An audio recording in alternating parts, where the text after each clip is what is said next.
മഴക്കെടുതിയിൽ വലയുകയാണ് കൊച്ചിയും പരിസര പ്രദേശങ്ങളും. എറണാകുളം ജില്ലയിൽ മഴ ഏറ്റവും കൂടുതൽ നാശനഷ്ടം ഉണ്ടാക്കിയത് ആലുവയിലാണ്. നിലവിൽ 2 ദുരിതാശ്വാസ ക്യാമ്പുകളിലായി 27 പേരാണ് കഴിയുന്നത്. തകർത്തു പെയ്ത വേനൽ മഴയുടെ ദുരിതത്തിൽ തന്നെയാണ് എറണാകുളം ജില്ല. ഇന്ന് ജില്ലയുടെ എല്ലാ ഭാഗങ്ങളിലും മഴ മാറി നിൽക്കുന്നുണ്ടെങ്കിലും കഴിഞ്ഞ ദിവസം പെയ്ത മഴ വലിയ നാശനഷ്ടമാണ് ഉണ്ടാക്കിയത്.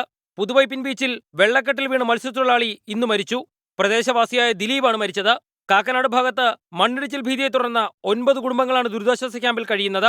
ആലുവ മേഖലയിലാണ് മഴ ഏറ്റവും അധികം നാശനഷ്ടമുണ്ടാക്കിയത്.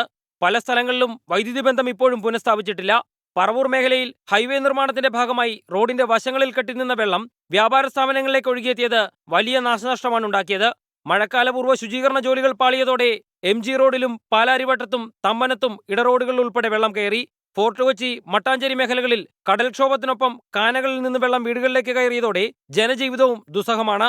പകർച്ചവ്യാധി ഭീതിയും പ്രദേശത്ത് നിലനിൽക്കുന്നുണ്ട്.